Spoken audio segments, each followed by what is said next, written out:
Carrie Nelson, a young woman of grace and ambition, tragically met her demise at her place of work.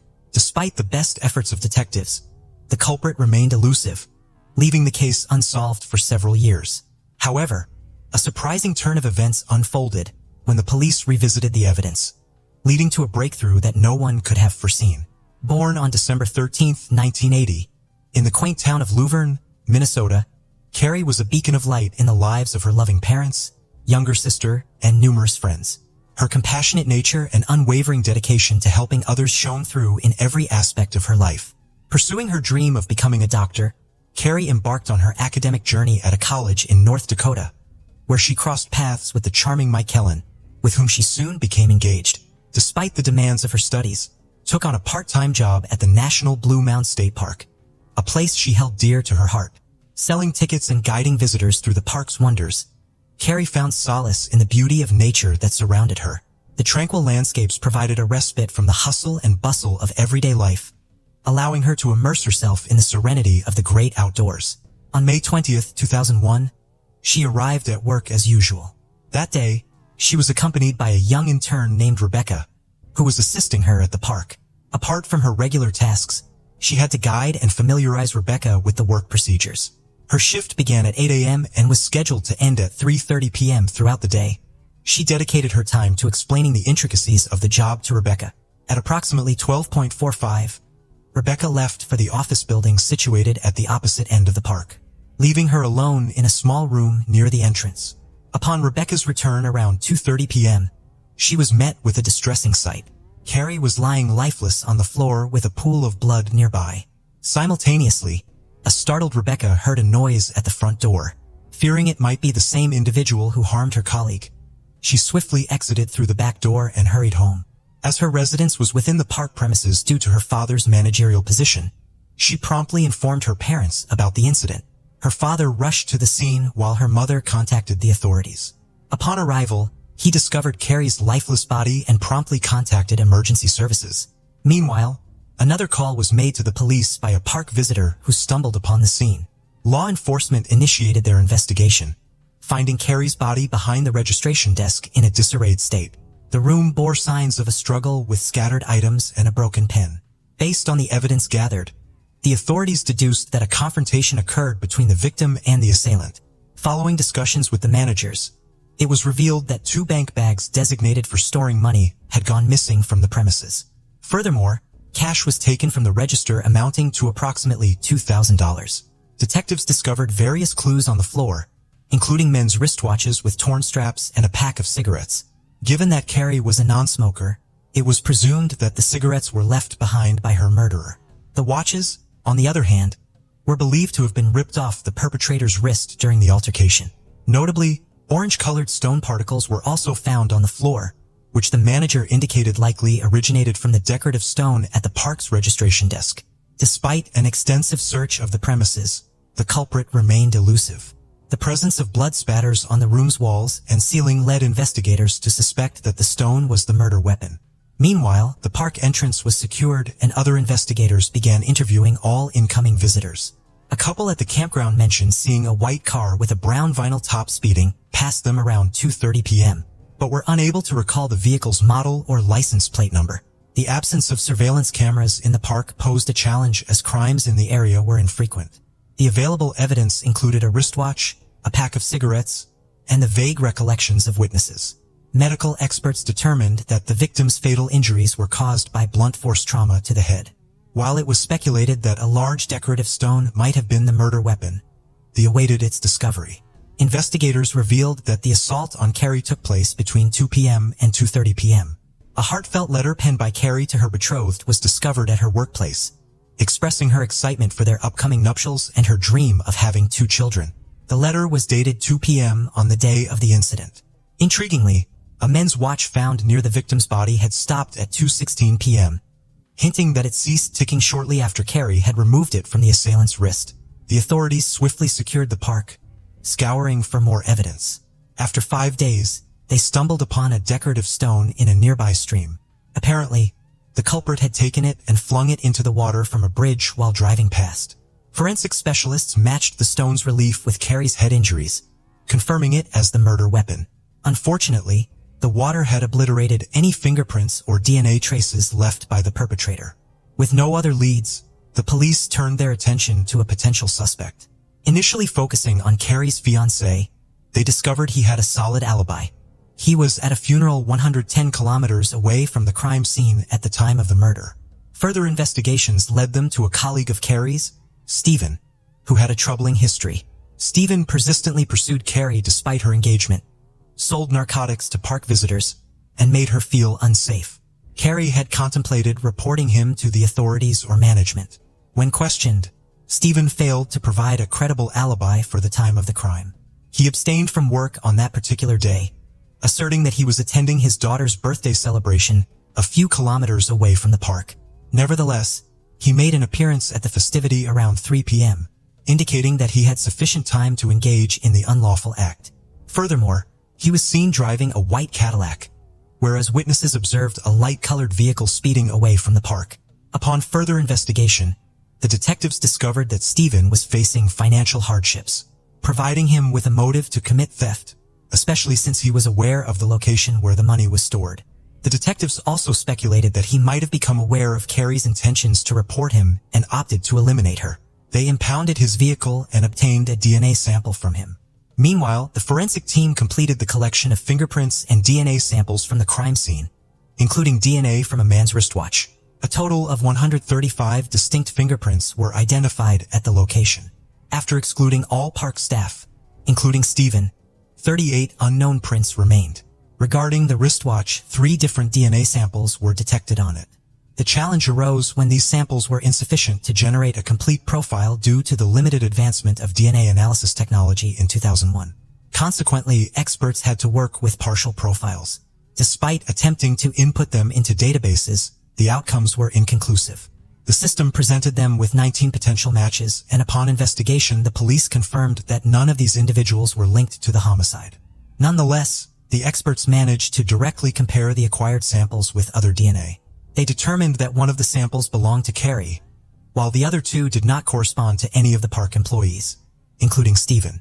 The detectives refrained from hastily eliminating him as a suspect since he possessed both motive and opportunity to perpetrate the crime, albeit lacking concrete evidence against him. No alternative lead surfaced, and the case remained unresolved for several months. A year following the murder, an inmate incarcerated in the local penitentiary approached the authorities. He informed them that his cellmate, Anthony Flowers, had bragged to him about being the one responsible for Carrie's murder. After a thorough investigation, it was discovered that Flowers had a lengthy criminal record, primarily for bank robberies, which had led to multiple incarcerations. Interestingly, Flowers had escaped from prison shortly before Carrie's murder, only to be apprehended later. Surprisingly, his fingerprints and DNA did not match those found at the crime scene. Furthermore, the witness's account of the murder did not align with the actual events. The detectives deduced that both inmates were attempting to mislead them in hopes of claiming a $50,000 reward for information that would help solve the case. Since Flowers was already serving a life sentence, additional charges did not faze him. Moreover, if found guilty, he could avoid being transferred to a federal prison and remain in the state correctional facility, a scenario he preferred. The case remained unresolved for several years. Detectives diligently revisited the case, anticipating new evidence, but their endeavors proved futile. They even displayed a photo of Carrie in their office to serve as a daily reminder of the case.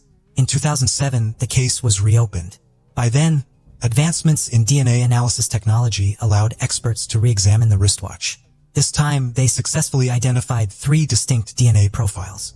One belonging to Carrie, the second to an unidentified man, and the third to an unidentified woman. Both samples were cross-referenced with the state database, but no matches were found. It was then that the detectives recalled a crucial detail. A unique sticker was discovered on the pack of cigarettes found near the victim's body. During that period, each state was required to label tobacco products, confirming that the pack was purchased in South Dakota.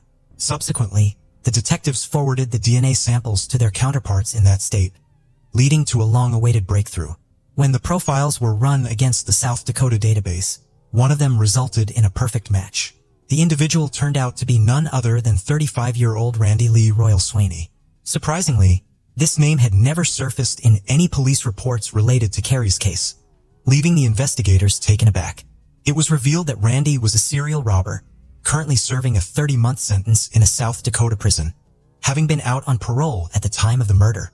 Furthermore, the police discovered that he owned a light-colored Oldsmobile Delta, which aligned with the witness's description. Upon checking his fingerprints, they found several matches at the murder scene. Despite this, the detectives aimed to gather more evidence before pressing charges. With only a month left in his prison sentence, the police decided to act swiftly. They approached his wife, withholding the suspicions against her husband. Unfazed by the visit, the woman confirmed that the photos of a watch belonged to her husband, even admitting to occasionally wearing them. It was then realized that her DNA was the last sample found on the watch. Upon revealing their suspicions, the woman broke down in tears, primarily out of fear for herself. When the detectives attempted to speak with Randy in prison, he refused to cooperate without legal representation. Subsequently, he called his wife, unaware that the police were listening in on the conversation. The woman expressed her frustration and demanded an explanation from him.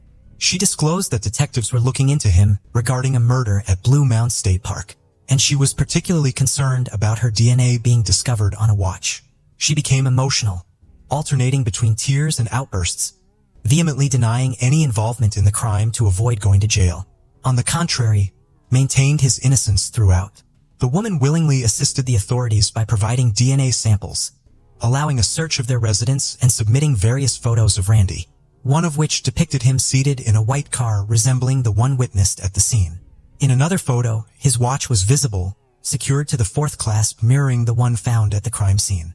Furthermore, his wife confirmed that Randy smoked the same brand of cigarettes found near the victim. These pieces of evidence were sufficient to proceed with the trial. Randy was formally charged on May 8, 2007, just a day before his scheduled release. He was promptly transferred to a Minnesota prison and the prosecution began preparing for the trial. According to their narrative, Randy initially targeted the park building for an easy robbery due to the absence of security measures. Although there were no cameras or guards, there was cash available. Upon entering, he may have encountered Carrie in another room. Upon realizing the absence of witnesses, Randy began stealing money from the register, but Carrie returned and caught him in the act. A confrontation ensued, during which Randy possibly resorted to threats to coerce her into opening the safe. Subsequently, he used a decorative stone to strike her multiple times out of fear of leaving a witness behind. Even his own family members, including his wife, testified against him in court, detailing his history of theft, substance abuse, and severe gambling addiction that led to significant deaths. His former cellmate recounted how Randy mentioned leaving his watch at the crime scene. Another inmate shared that following the police interrogation in jail, Randy uttered, "This time they caught me. I'm facing a lifetime behind bars." Despite Randy's legal team's claims of innocence, the DNA analysis revealed conflicting evidence. 3 genetic samples were found on the watch: Randy's, his wife's, and Carrie's. Randy's alibi of fishing 150 kilometers away from the park on the day of the murder could not be verified as he was supposedly alone. His fingerprints were discovered on a leaflet created just 4 days before the crime, further weakening his defense. Despite attempts to shift blame onto others, including harassing the victim's fiancé, Randy was ultimately found guilty after a lengthy trial. His appeals were all denied, leaving no room for his case to be reconsidered. Louise Martin, known as Kathy to her family and friends, was born on October 25, 1959. She crossed paths with Mike Odom during their high school years at the tender age of 16. Their young love blossomed, leading them to the decision of marriage. However, their plans were put on hold when Mike faced legal troubles for selling heroin to an undercover officer. Despite this setback, Kathy remained steadfast in her commitment to eagerly awaiting his release from prison. 2 years later, they finally tied the knot and welcomed 2 beautiful children, Tasha and Sean, into the world. The Odom family resided in the opulent Harris County, Texas, where Kathy's father, Frankie Martin, graciously offered Mike a position at his sign business. Kathy poured her heart and soul into ensuring the success of their marriage, earning her reputation as a devoted mother who would move mountains for her beloved children.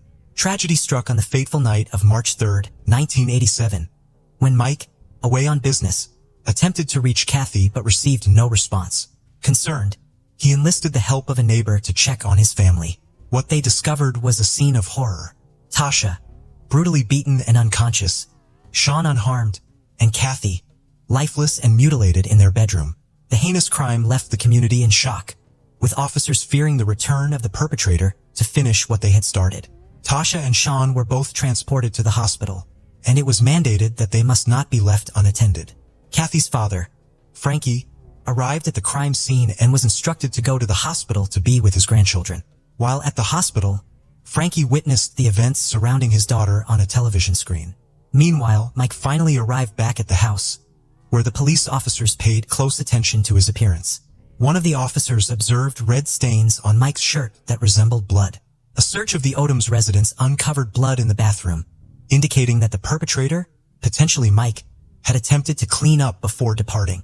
There were no signs of a forced entry, as all doors were secured except for the front door, suggesting that Kathy was familiar with her assailant. The multiple stab wounds on Kathy's body suggested a personal motive behind the crime. The neatly folded clothes found on the floor also provided clues to the investigators. It was theorized that the attacker targeted Tasha in order to gain access to Kathy. Tasha remained in critical condition at the hospital, in a coma and dependent on IVs as doctors fought to save her life. The focus of the investigation shifted towards Mike Odom, Tasha's father, who displayed emotional distress. However, investigators harbored suspicions about him due to inconsistencies in his alibi. Mike's clothing was sent to the forensic lab for analysis. Additionally, peculiar stains were discovered on the car floor of the neighbor, Tim Robinson, leading investigators to believe that Tim and Mike conspired to commit the crime. The possibility of Mike relapsing and seeking insurance money was also considered. Yet, a surprising turn of events was about to unfold. The estimations of the medical examiner suggest that Kathy's life was taken approximately 6 hours prior to the discovery of her body, which would place the time of her demise around 1 o'clock in the afternoon. Both Mike and Tim adamantly claimed to have been diligently working during that time. As investigators meticulously scrutinized their alibis, a crucial witness emerged, none other than 4-year-old Tasha Odom. Emerging from her coma, Tasha recounted to investigators that she vividly remembers a man entering the house, describing him as having yellow hair. However, neither Mike Odom nor Tim Robinson possessed blonde hair. Regrettably, the man's hair color was the only detail Tasha could recall. Subsequent forensic tests revealed that the stains found in Tim's car were motor oil, while the stains on Mike's shirt were paint. Moreover, their coworkers provided unwavering alibis for both individuals, and they both successfully passed polygraph tests. Consequently, Mike and Tim were exonerated, allowing investigators to shift their focus to the next suspect. This individual was none other than Kathy's sister, Charlene Martin, who was married to Greg Marquardt. Their tumultuous relationship began thanks to Mike, as Greg and Mike had been closely associated in the drug scene.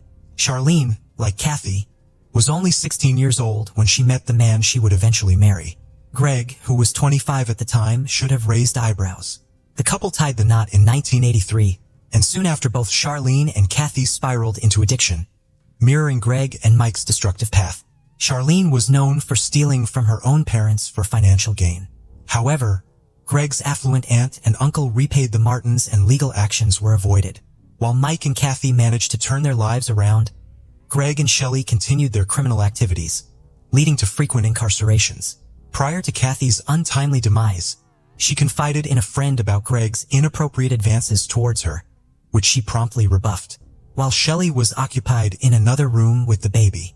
On hearing this, the investigators questioned Greg about his alibi on the night of Kathy's murder.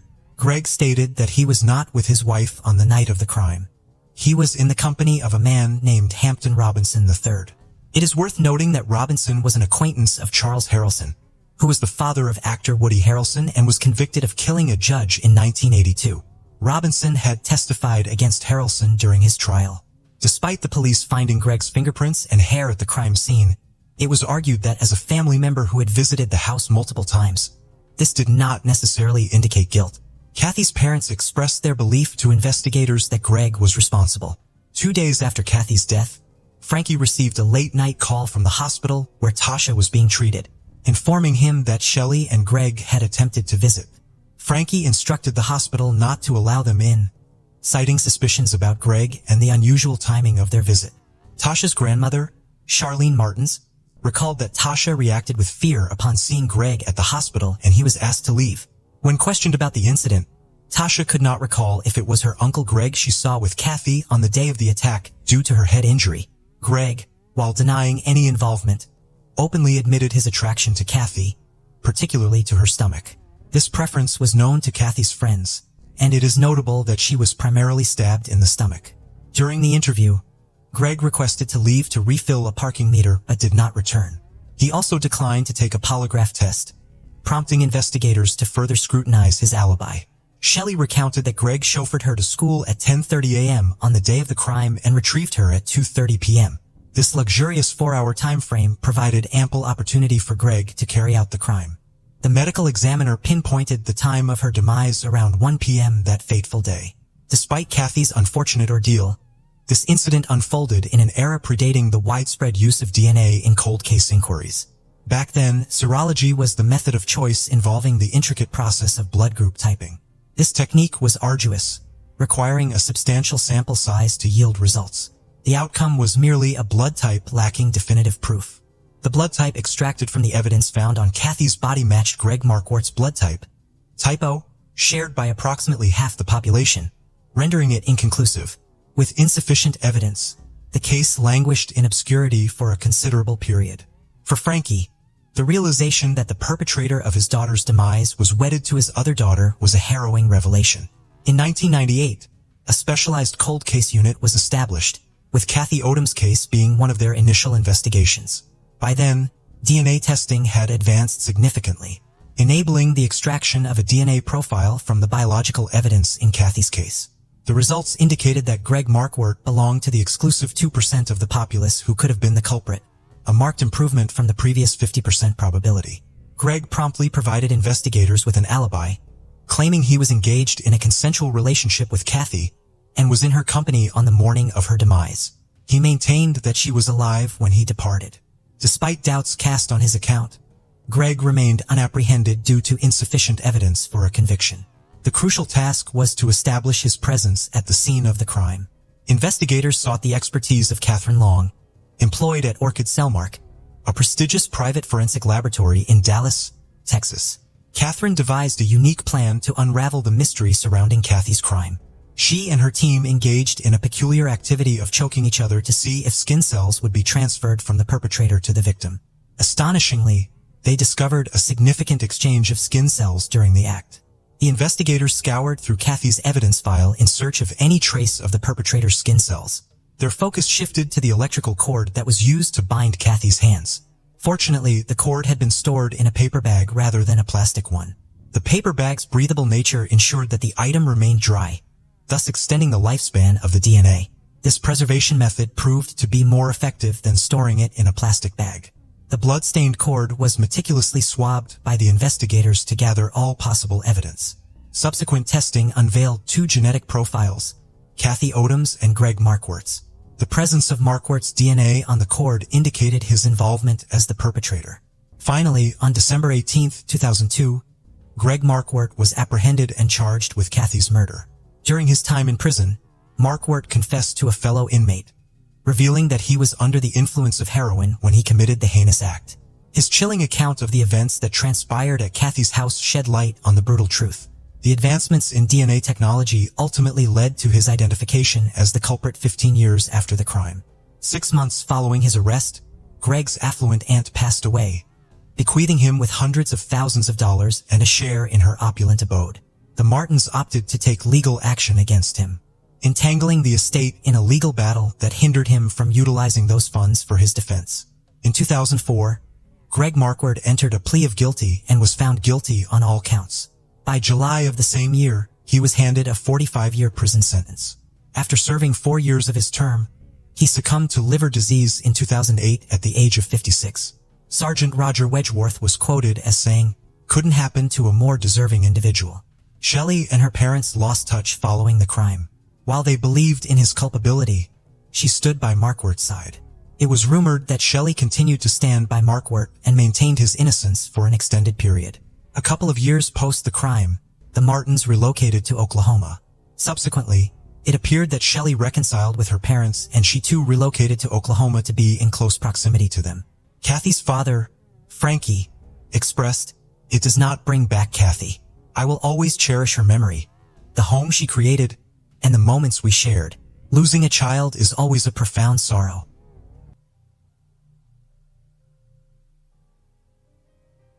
Lynette Joy Sims was born in New South Wales, Australia in 1948. In 1965, she met Chris Dawson at a high school function. The pair got married in 1970 at St. Jude's Church, Randwick, in Sydney, and later had 2 children. Chris and his twin brother Paul played professional rugby league football for the next few years. After ending their rugby careers, the Dawson brothers found employment as physical education teachers. Chris worked at Cromer High School near Sydney. Both Chris and Paul are alleged to have regularly engaged in illicit behavior with female students at their respective schools. In 1981, Chris groomed and slept with a student named Joanne Curtis. Joanne temporarily moved into the Dawson family residence in Bayview in 1982. Chris told Lynette about Joanne's problems at her home with her family as a reason as to why she had to stay at their house. Chris was 32 years old then, and Joanne was 16. Lynette was phoned by her mom on January 8, 1982. This was the last time they would communicate with each other. She planned to meet her mother and family at the North Bridge Baths the following day, but never arrived. Chris didn't report his wife missing until February 18, 1982, 6 weeks after she had vanished. Joanne then permanently moved in with Chris. When questioned by investigators, Chris said that Lynette left after marital problems caused over her spending. Later, Chris suggested that she had joined a religious organization. In 1983, he finalized divorce proceedings against Lynette and married Joanne Curtis the following year. Some investigators believe that Chris took Lynette's life, but that was hard to prove without a body. The first inquest held in February of 2001, the Deputy State Coroner Jan Stevenson determined that Lynette is not alive anymore, and that the person responsible was someone she knew. A second inquest held in February 2003 by State Coroner Karl Milanovanovich recommended that Chris be charged with ending Lynette's life. The New South Wales Director of Public Prosecutions, Nicholas Cowdery, refused to prosecute Chris Dawson, citing the lack of evidence. In April of 2018, following extensive investigations, New South Wales Police requested the Office of the Director of Public Prosecutions to review its brief of evidence. Then, in December 2018, Chris Dawson was arrested in Queensland in connection to Lynette's case. Dawson still claimed he was innocent and delayed the trial several times because, according to him, there was a risk that members of the jury could have prejudged his guilt due to widespread publicity about the case. In May of 2022, Justice Robert Beach-Jones granted Dawson's application for a judge-alone trial after he argued the extensive pretrial publicity meant a jury was unsuitable in his case.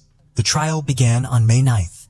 The prosecution claimed that Dawson took Lynette's life because of his desire for an unfettered relationship with Joanne Curtis. The defense acknowledged that Dawson may have failed his wife, but that she had left and abandoned the family of her own accord and suggested she may have created a new life. The defense relied on a number of witnesses who claimed to have seen Lynette since her disappearance. On August 30, 2022, Justice Harrison found 74-year-old Chris Dawson guilty, and he delivered his reasons as well. He found Dawson had lied on a number of occasions, including about his relationship with Joanne, about his desire to resume a relationship with his wife, and about receiving phone calls from Lynette after she disappeared. Justice Harris rejected the alleged sightings of Lynette as wholly unreliable and found there was a most compelling body of evidence to reject the hypothesis that Lynette Dawson abandoned her family. He was satisfied beyond reasonable doubt that Lynette Dawson is not alive anymore as a result of a conscious and voluntary act by Chris Dawson. Shelley Lynn Jones Moog was born June 29, 1986, and was described as a kind, beloved teacher and an amazing mother. She is a native of Erie, Pennsylvania, and graduated General McLean High School. She then went on to graduate from Middle Tennessee State University with a degree in teaching. At the age of 18, she met Tyler Moog in Pennsylvania, and the two quickly married in 2004 when she became pregnant. The couple moved to Tennessee to live near his family and had a daughter named Liliana and called her Lily. In 2009, after 6 years of a rough marriage for Shelley, the couple divorced. Shelley moved into an apartment in Murfreesboro, Tennessee, and began working as an 8th grade teacher at Harris Middle High School. Tyler remained in Shelbyville, living on Old Nashville Dirt Road where the couple had lived. Tyler is described as violent and angry and was once arrested after he allegedly tried to run her vehicle off the road. He was also suspected of vandalizing her home twice, although no charges were filed in those incidents. Soon after, Shelley would go missing. She was last seen on February 28, 2011 after she arrived at his home to drop their daughter off as they had shared custody at the time. He later stated she was upset when she went inside his house, said she thought her new boyfriend was being unfaithful. He said Shelley stayed at his home for about an hour and then left to run some errands, promising to return before 10 p.m. She was supposed to meet a maintenance worker at her new apartment at 4:30 p.m., but she never arrived. At 12:30 a.m. the next morning, her white Pontiac Grand Prix was found abandoned and burned in an empty farm field off US 41, southeast of Murfreesboro, roughly 30 miles from where Tyler lived. It wasn't until Tyler reported her missing a few days later that police realized the vehicle belonged to 24-year-old Shelley. Authorities determined the cause of the fire was arson, using gasoline as an accelerant. Unfortunately, the fire destroyed whatever clues might have been there, but no signs of human remains were found. Shelley had the day off of work on March 1st, the day after she was last seen, which is part of the reason no one immediately realized she was missing. But when she didn't show up for work the next day after that, everyone became concerned. It would eventually be determined that the burned car was Shelley's. Once cops cleared the maintenance man that she was scheduled to meet and her new boyfriend, they shifted their focus back on her ex-husband. It turns out that he had been abusive and even cruel to Shelley during their marriage, and was angry that she had begun dating another man. After Shelley's disappearance, her parents got in a custody battle with Tyler over the couple's daughter. Witnesses testified that Tyler used and sold illicit drugs and was violent, and that he verbally and physically abused Shelley. In a court deposition for the custody case, Tyler refused to answer most questions about the day of Shelley's disappearance and pleaded the fifth over 150 times. On the advice of counsel, I respectfully declined to answer on the grounds of the Fifth Amendment. A specialist in forensic interviews with children asked Lily about the day her mom disappeared. Lily said they went to Tyler's home and she stayed in the car while her mother went to the door. Lily stated that later her dad took her out of the car seat and took her to a bedroom and closed the door and told her not to come out. She never actually saw her mother again after she got out of the car. Shelley's relatives were eventually given custody of Lily as the court thought Tyler was an unfit parent due to his drug activity and history of domestic violence. Tyler's family appealed this decision but lost. According to public court records, his prior criminal convictions include reckless endangerment, theft of property, an alteration of serial numbers, and several witnesses testified about his verbal and physical abuse towards Shelley. 10 days after she went missing, detectives found surveillance video from a convenience store a few miles from Tyler's home. It shows him the morning after her disappearance, pulling up in his truck to the dumpster where he remained for 5 to 10 minutes. Investigators in the custody case found another revelation involving Lily.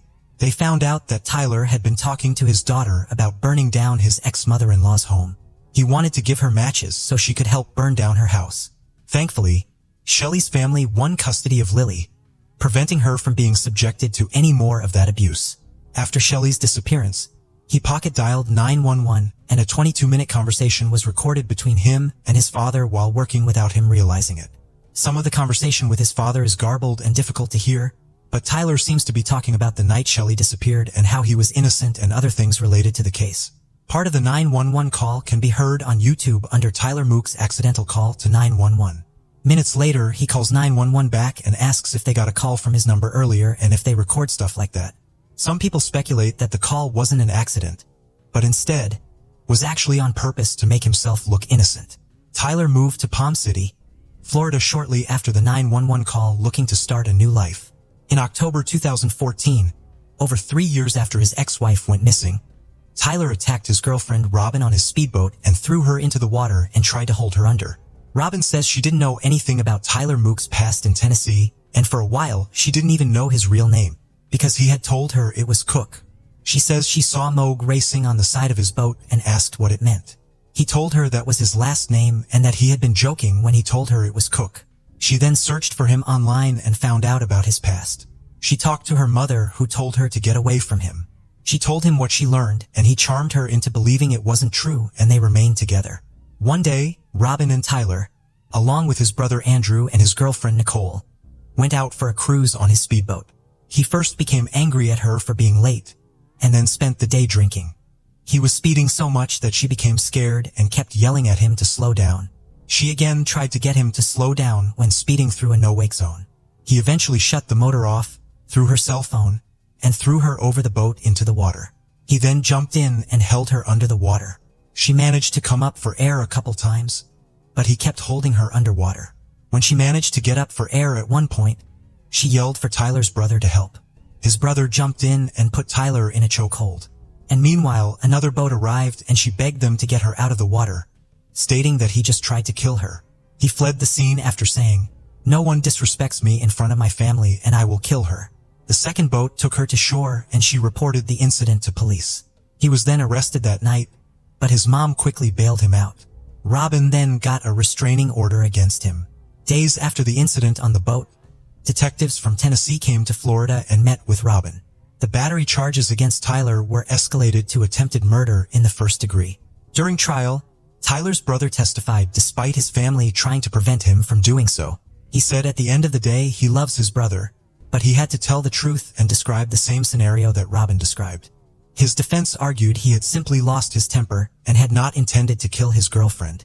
The jury's verdict was guilty on the lesser charge of attempted second-degree murder. Tyler was sentenced to 12 years in prison. During the trial, Shelley's mother was there for Robin. He remains a person of interest in Shelley's case, but since there is no body or crime scene, investigators have had a difficult time being able to charge him with her alleged murder. Investigators do not believe that he acted alone, as he would have needed help disposing of the car and getting back home while having his daughter. The Tennessee Bureau of Investigation later searched a van owned by Tyler's neighbor, but wouldn't say what led them to the neighbor's van or how it might be connected. Shelley has never been found, and as of today, this case remains unsolved. Alan Briscoe Jr. was born December 5, 1969 to Joanne and Alan Briscoe, and his friends would later call him Squeak or Squeaky. In 1985, at the age of 16, he was a student at Bartram High School, lived in Philadelphia, Pennsylvania, and loved to play basketball and listen to rap music. It was the holidays and his mother was working 2 jobs to make extra money. Each morning, she would call home to make sure he and his sister, 17-year-old LaTanya, were getting ready for school. However, at 7:30 a.m. on Friday, December 13th, neither of them answered her call. She tried again at 3:30 p.m. an hour after school was out and still no answer. When she arrived home from her second job at 11:30 p.m., she discovered LaTanya had come home but was locked out because Alan had the house keys that day, so she had gone to her grandmother's house. It's unclear why she also didn't answer the routine wake-up call that morning and has refused to talk about her brother's disappearance. In a panic, Joanne began calling her friends and family to help her search for her son, and neighbors even joined in on the search that night. As the sun came up, there was still no sign of Alan, and that's when Joanne called the police to report him missing. Investigators learned that Alan's school closed early on the day he was last seen. While his mother doesn't believe he ever attended school that day, it is reported that he was there at least part of the day. However, details on what Alan might have done that day remain somewhat murky, but it is believed that he and a friend rode the subway around Philadelphia all day, then came back to their own neighborhood by bus. Alan's friend stated he last saw him exiting the bus at Woodland Avenue, and Alan told him he was going to see a female friend. While talking to police, Joanne recalled that there was one teenage boy that she had never liked and had warned Alan to stay away from him. He lived near the area where Alan was last seen after getting off the bus, but there was no evidence linking him to Alan's disappearance. It's also unclear who Alan intended to visit that afternoon. No one has ever admitted to seeing him after he walked away from the bus stop that day. Authorities don't believe Alan ran away from home. He left all his clothes behind, as well as $50 his mother gave him as a birthday present, and he had not spoken of any plans to leave home. There was some speculation that his case could be related to that of Christine Green, another Bartram High School student who went missing in April of 1985, but they have never been able to confirm any links between the two cases. Christine was also 16 years old when she went missing, but it is unclear if she and Alan knew each other as they were not in the same grade at school. Police believe that the cases could possibly be connected since their disappearances were only 8 months apart, but they lack any firm evidence to support this theory. Years later, a Southwest Philadelphia woman who saw an age-enhanced composite of Alan called the police to say that her boyfriend looked a lot like him. However, the man told police that he was not Alan Briscoe Jr. and was not very cooperative. Alan has never been located, and as of today, this case remains unsolved. Westchester, Ohio, home to 23-year-old Ellen Wyke, known to everyone as Ellie. Originally from Minneapolis, Minnesota, she and her family moved to Westchester, where Ellie now lived alone, with her pet gecko, Gail.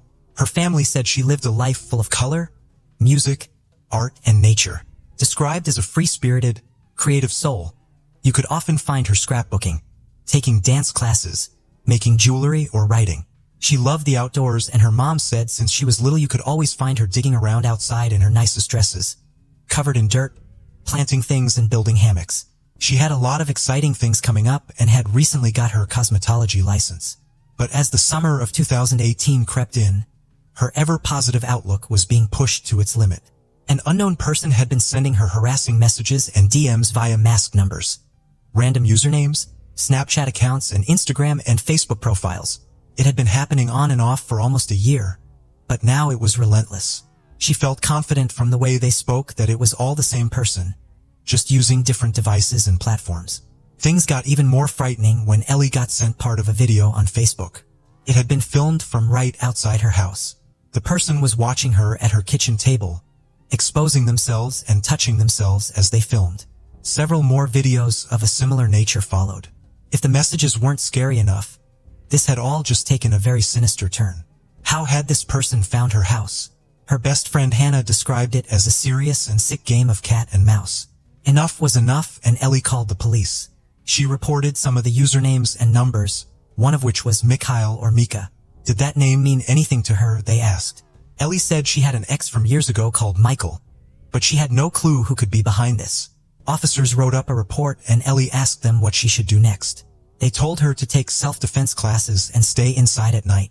Ellie, defeated and not confident this would change anything, still agreed and signed up to some classes with her mom Tam, but the harassment carried on. Police couldn't determine where the messages were coming from as they were masked numbers from websites with random area codes, and the challenge of diving into this digital data would take some time. But not long after Ellie called them, her mom, Tam, called the police again, asking to log more information. The police came out to Ellie's house and patrolled the area 2 times that same week, but they didn't see anything nefarious. However, according to police records, the total time spent on both searches was just 5 minutes. It got to the point where Ellie didn't want to be in her house by herself and her friends would take it in turns to sleep over.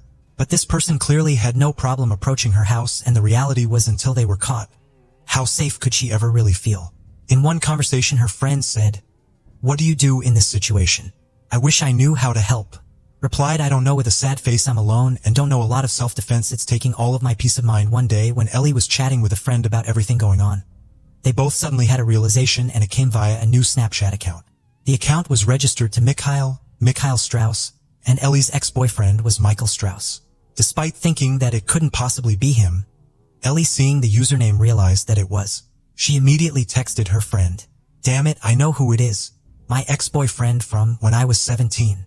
He and Ellie had broken up ages ago. They shared a similar love of art, music, and festivals, and initially had a lot in common. But things went south quickly and she cut off contact." She updated the police on her findings. On July 28th, she was texting her online friend, Nate. They had both spoken about hanging out in person many times and even made plans to meet that day. Nate said, "I'm not bringing my phone. Is it cool if I just knock?" But it seemed that later, Ellie changed her mind and just wanted to stay in. "What's this I'm hearing about some creep following you though?" Nate asked. "LOL, no one is creepy to me, so I don't know," Ellie replied. He asked what she was up to and she said she was just by herself. She didn't have any friends over as usual, so she was just heading to bed alone. As Ellie locked everything up and went through her now usual routine of taping her curtain shut, little did she realize she wasn't talking to Nate. It was just another fake number and fake name. And now Michael Strauss knew she was home alone. August 1st, 2018. When people couldn't get hold of over the following days, her panicked mom, Tam, reported her missing. There was no doubt in anyone's mind this was all connected to the stalking. Her car was still parked outside her house and there was no activity on her phone or bank cards. One question for the police was Ellie's phone analyzed before she disappeared to try and identify her stalker? But the Westchester police declined to comment.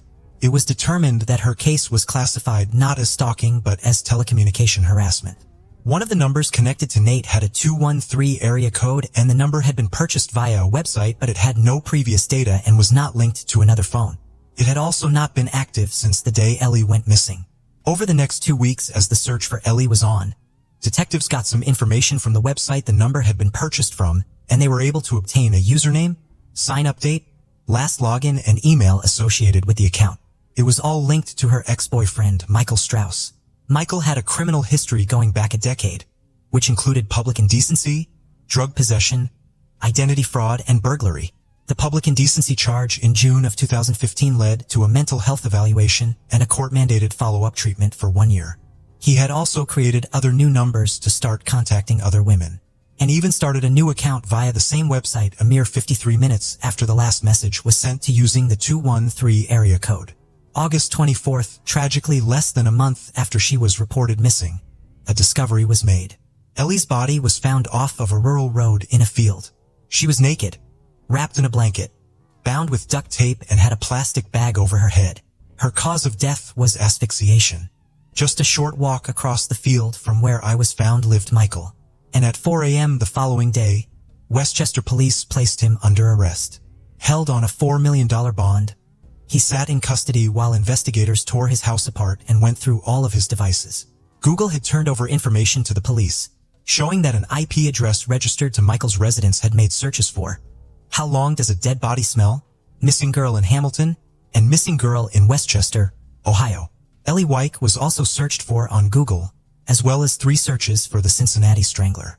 On July 18th, a matter of days before she had gone missing, more searches were made for how to survive prison and a survivor's guide to prison, followed by how to delete photos off her iCloud account. There were searches for forced rape while jogging and teen forced porn. Police said other searches he made were so disturbing they would not reveal them. They found numerous videos of joggers he had filmed over the months, following them in cars and around parks. Investigators had also found a screenshot on Michael's phone taken from the Maps app of a field where the police discovered Ellie's body. Michael was unbothered and gave some vague excuse about doing research for a script he was working on as he was in the film industry. At his house, they found the most damning piece of evidence so far. Inside his art portfolio, police found Ellie's driver's license, a lock of her hair, and her pink necklace. The interviewing officers were now losing their patience with the cocky and arrogant Michael. They wanted the truth. When they put everything to him, he told police it was all an accident. He said Ellie had agreed to shoot a torture porn video with him, something he was often paid to make for thousands of dollars. Michael said that whilst shooting it, Ellie had died accidentally from suffocation because a plastic bag was over her head. He said the cameras were already rolling and he accidentally recorded her death, watched it back, then deleted it and threw the memory card away. That video, if it indeed existed, has never surfaced. When they searched his basement, they found handcuffs still attached to a bed down there. Obviously, detectives did not believe for a second that Ellie had agreed to anything like this. However, it painted a terrifying picture of her last moments. She had clearly been forced out of her house by Michael and taken to his property. 29-year-old Michael Strauss was indicted by a grand jury on 9 charges: aggravated murder, 3 counts of tampering with evidence, menacing by stalking, petty theft, abuse of a corpse, and gross abuse of a corpse. On September 1st, Ellie's funeral was held and everyone was encouraged to wear tie-dye and bring something to stick in a scrapbook. People could bring drums to make music too, and the whole day would be a reflection of everything that Ellie loved. Any funds raised would go towards planting a tree for her, and a day later a celebration of life took place. The investigation had been extensive and there were more than 800 pages of evidence submitted to the court. During a court appearance, Michael's defense team presented their theory about how Ellie had died. Despite his admission, they wanted the court to grant them access to her medical records and therapist notes. And although they did not elaborate, they implied that her depression could have caused her to maybe misuse her medication and maybe this had killed her. Considering the autopsy findings and the way she was found in the field, the prosecution said it was not only a convoluted theory, it was just downright insulting. But no trial would ever take place as Michael Strauss would eventually plead guilty to killing Ellie. However, a guilty plea in this case would mean a far lesser sentence as 6 of the initial charges against him were dismissed. Ellie's dad David said, "My God tells me to forgive, but he doesn't say when and I don't know if I'll ever get to that." And Michael's own mother addressed Ellie's family, offering her deepest sympathies and feeling sick over everything that had happened. The judge gave the maximum sentence he possibly could, but it was still a punch in the gut for Ellie's family and friends. Michael was sentenced to 17.5 years behind bars, 15 years to life for murder, 18 months for menacing by stalking, and 1 year for abuse of a corpse. The sentences will run consecutively. Accounting for credit for time served, he will first be eligible for parole in just 2036 and again in 2041. The judge called it unfortunate that Michael's case did not qualify for life in prison without the possibility of parole, but his hands were tied. There is still no understanding as to what motivated him to do this. The prosecution said they could only speculate, but they think the motive in this case was perversity. Mr. Strauss was the author, director, producer of his own twisted movie. This case reads like a crime novel, but a horror novel at that. That's what is so scary about all of this and so heartbreaking, is she did what you're told to do. She did all of the right things and it still happened. Where is the closure in that? Said her best friend Hannah. After an internal investigation of the handling of Ellie's many calls to the police, the Westchester's police chief ordered a 40-hour unpaid suspension of an officer after it was shown that he had violated procedures. Officer James Thomas failed to thoroughly document information and conduct a proper investigation when Ellie filed her report on April 11, 2018. Officer Thomas needed a stronger sense of urgency and attention to detail when investigating this case to ensure the safety of the victim. That did not occur, the report read in part. The report did not document that Ellie had an ex-boyfriend named Michael, his last name or address. The potential link to the name Mikhail or Mika was not looked into. The emails and videos Ellie turned over were not added to the report. The officer did not document that he had received an email from Ellie on the 1st of May, 2018 with additional texts, and he did not scan the messages into the report or log them. Michael Strauss is also a suspect in various other cases. Michael's old inmate claimed that he told them he had killed another woman named Shelley and dumped her body in a creek. He described it in exactly the same way as he described Ellie's murder. But Westchester police were not able to verify this claim, and they do not know who this person is. In January 2018, a female jogger was attacked by a man in a black hoodie and face mask. She was jogging her normal route when the man grabbed her by the face and neck and pulled her into a grassy area and ordered her to be quiet. She fought him off and managed to get away. As can be seen from Michael's many videos, he clearly had an obsession with watching and following female runners. So this is something the police likely think he was involved in. Given how disturbed and violent Michael has already shown he is, one has to wonder how many victims he really has. In the United States alone, an estimated 13.5 million people are stalked in a one-year period, and nearly 1 in 3 women and 1 in 6 men have experienced stalking victimization at some point in their lifetime. And in 94% of murder cases, stalking behavior was identified in various ways and forms. One officer said that stalking can often look like watching a murder in slow motion. Her mom, Tam, said every second her brain isn't thinking of something or focused on something, the thought of her daughter comes in. I am haunted by the fear and horror Ellie felt, looking at her murderer through plastic with tape around her neck and her wrists as Ellie took her last breath. She said, Ellie White clearly touched a lot of lives. Her cousin said, we just wanted to bring some color back into the darkness. I don't think closure will ever come, to be honest. It's something that gets easier to manage on a day-to-day basis, but there will never be closure. Ellie is a part of this family and always will be a part of this family. We'll see her again, we know that. It'll just be a long break till we see her again. When her body was found, a rainbow was over the field and the sun was bright right in the spot that she was. Her family always think of this as a sign that she was watching over them that day, telling them that it was going to be okay and thanking them for finding her. It reminds them to always see the brightness, always see the color, even when things are so dark and gray. June 14, 2019, around 7:30 p.m. at the Costco Wholesale in Corona, California. The French family, consisting of 32-year-old Kenneth French, his mother Paula French, and his father Russell French, were just going about their usual shopping routine. As they looked around the aisles, they came across a food sample table offering sausages. At the same table stood off-duty LAPD officer Salvador Sanchez. He was holding his 8-month-old son Noah and seemed to be a caring father interacting with his child. For reasons unknown, Kenneth French suddenly attacked Officer Sanchez. It's unclear the exact nature of the attack, but it could be described as a push, slap, punch, or some other kind of physical contact.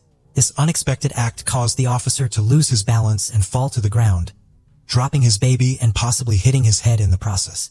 Upon arriving at the scene, officers found Officer Sanchez visibly shaken and disoriented. Sanchez claimed he suffered a concussion from the fall, which left him disoriented and scared. In this state, he says he pulled out his gun, wanting to protect himself and his young son Noah, whom he had dropped during the fall. He admitted to firing the gun, but maintained it was an accidental discharge due to his disoriented and scared state. The The sound of gunfire sent shockwaves through the store. Panic erupted as people scattered in fear, some running for the exits to escape the danger. Others, with a sense of urgency, dialed 911 for help.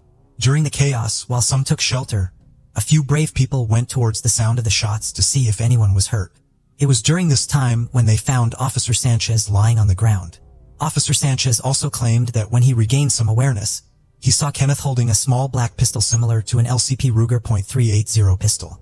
The police arrived quickly after the shooting. Officer Sanchez told them he thought he'd been shot in the head and saw a gun before getting knocked down. One customer, who had been shopping elsewhere in the store, ran towards the commotion after the shot stopped. He saw Officer Sanchez pointing toward Kenneth French, who was also injured but found no gun near him. The police too were not able to find any witnesses who saw Kenneth, his mother Paula, or his father Russell with a gun. They also couldn't find any evidence, like a dropped weapon, near where the family was shot to suggest they had one. Once everyone was safely evacuated from the store, the police took extra precautions to check everywhere for possible dangers. They even used special drone cameras to look on top of cabinets and freezers where someone might have hidden something. After a thorough investigation, it became clear there was only one gun involved in the entire incident. The handgun carried by LAPD Officer Salvador Sanchez. No other weapon was ever found. Officer Sanchez didn't seem to have any outward injuries after the shooting, but he still asked to go to the hospital. There, he told the doctors he thought he passed out after hitting his head on the floor. Based on this, they diagnosed him with a concussion, which is a kind of brain injury that can cause dizziness and confusion. However, the police reports didn't say he had any clear injuries like cuts or bruises even later on. Convinced there was more to the story than met the eye, the detectives set their sights on uncovering the family's past, believing it held the key to a complete understanding. The French family, originally from Kolkata, India, had built a life in California. Kenneth, 32, lived with his parents Russell and Paula, who had been married since 1986. They were a close-knit family who had lived in Canada and the UK before settling in Riverside. The couple raised their son Kenneth with a gentle soul and a warm smile. Kenneth, although 32 years old, had the mental capacity of a teenager due to a combination of schizophrenia and an intellectual disability. Schizophrenia is a complex mental illness that can affect a person's thoughts, emotions, and behavior. People with schizophrenia may experience hallucinations, which are seeing or hearing things that aren't there, and delusions, which are false beliefs held despite evidence to the contrary. It can be a challenging condition to manage, and Kenneth's family was dedicated to giving him the best possible care. But Kenneth's condition had been worsening over time, and he was nonverbal at the time of the incident. He had upcoming appointments to address recent concerns about fluid in his brain and the possible impact of stopping his medication due to other health issues. However, the circumstances surrounding the incident raise questions about whether Kenneth's situation could have played a role in the tragedy. To understand the full picture, it's crucial to hear from those closest to Kenneth, his parents. In the aftermath of the shooting, Kenneth's mother told responding officers that her son had hit the officer at the sample stand.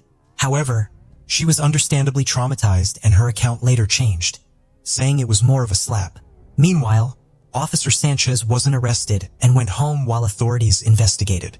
He was initially given desk duty and then placed on paid leave. In light of the ongoing investigation, Officer Sanchez was given a desk assignment until further notice. Unfortunately, the store's security footage did little to shed light on the situation. The camera was far away and blocked by merchandise, so it didn't capture the initial interaction between Kenneth and the officer. It only showed Kenneth wearing a striped shirt, being pushed away from the stand by his father. Paula briefly appears gesturing towards the officer before moving away. The footage then shows the French family backing away just before the officer fired. Authorities released this footage as the only visual evidence they had from the store. They emphasized that there was no earlier footage available and no other cameras captured the incident. This was especially shocking for a crowded store like Costco, with people walking in various directions, browsing through aisles and stopping by sample stands. With only one camera and its limited view, large sections of the store remain unseen. While the footage provided a frustratingly limited window into the event, investigators weren't ready to give up just yet. Through careful analysis, they managed to get some valuable pieces of information from the grainy frames. They determined that a mere 3.8 seconds passed between Officer Sanchez falling to the ground and opening fire. This incredibly short time frame, barely enough time to blink, raises serious questions about what happened during those critical moments. As previously mentioned, Officer Sanchez fired a total of 10 shots during the chaotic encounter. 4 of them struck Kenneth. 3 bullets ripped through his back, and another pierced his shoulder. His parents, Paula and Russell, were also caught in the line of fire. Paula was wounded in the back, and Russell lost a kidney after being shot in the abdomen. The remaining 4 bullets lodged themselves in display cases, a grim reminder of the senseless violence that erupted in the familiar aisles of Costco. While no one else was physically harmed, the emotional toll was devastating. Russell and Paula spent months in the hospital, enduring surgeries and treatment for their injuries. But for Kenneth, there was no recovery. Witnesses recounted holding his hand, feeling the warmth fade as the 32-year-old man, a man with the mental capacity of a teenager, slipped away. His gentle smile, his struggles, his life, all silenced in a mere 3.8 seconds. The loss of Kenneth on June 14, 2019, a son, a brother, and a friend cast a deep shadow on his family and the community. His absence left behind a void filled with only the echo of unanswered questions and the weight of unimaginable grief. The French family spent 2 long months in the hospital recovering from their injuries. After being discharged in July 2019, they decided to speak up about their ordeal. They hoped that by sharing their story, they could convince the Riverside County District Attorney's Office to file charges against Officer Sanchez. Facing public pressure and the family's pleas, the District Attorney's Office presented the case to a grand jury in September 2019. However, the jury ultimately decided not to charge Officer Sanchez. This decision was another crushing blow for the French family. Just 1 week after leaving the hospital and finally holding a funeral service for Kenneth, they were forced to confront this new reality. Still deeply grieving and emotionally drained, they held a press conference to express their disappointment. They believed the city of Los Angeles, where Officer Sanchez worked, shared the blame for their tragedy. Their lawsuit argued that the city had been negligent in its duty to ensure proper training for its officers. Meanwhile, Officer Sanchez's attorneys were fighting back against the charges. The attorneys maintained that the officer had acted appropriately. The legal battle didn't end there. While the local district attorney's office decided not to pursue charges, the state stepped in. In August 2021, almost 2 years after the incident, the California Attorney General's office decided to press charges against Officer Sanchez. They accused him of 1 count of manslaughter, which means causing someone's death unintentionally, along with other charges related to using a gun dangerously. If found guilty, he could face up to 30 years in prison. Although it had been 2 years since the shooting, the public, especially the neighbors, were still waiting for justice to be served. Officer Sanchez's lawyer argued against these charges, claiming they were politically motivated. Despite the earlier setback, the French family's fight for justice continued in the civil trial. This time, they were able to introduce a powerful new piece of evidence. This animated recreation filled in the crucial missing pieces that the grainy store security footage had failed to capture. The animation brought the events of that tragic day to life. It depicted the French family, Paula and Russell strolling through the aisles. Kenneth, wearing a striped shirt and jeans, walked beside them, seemingly unaware of the encounter. As they approached the sample stand, the animation showed Kenneth reaching out and striking the officer who was holding his young son. The impact sent the officer tumbling to the ground. The animation then depicted the horrifying moment when all 3 family members were struck by the officer's gunfire. In November 2021, a jury in Los Angeles decided in favor of the French family. The legal battles surrounding the Costco shooting continued for years. On December 27, 2023, a trial was held at Larson Justice Center in Indio to determine whether former Officer Sanchez was criminally responsible for the shooting. The jury deliberated for about 3 weeks, but ultimately deadlocked, unable to reach a verdict. The judge declared a mistrial. This heartbreaking case paints a picture of tragedy on all sides. Kenneth French, a gentle soul with a mental disability, lost his life in a senseless act of violence. On the other side of the gun, a father and police officer, Salvador Sanchez, acted in what he believed was necessary to protect himself and his young son. His actions that day have undoubtedly haunted him and his family, leaving a stain on his career and reputation.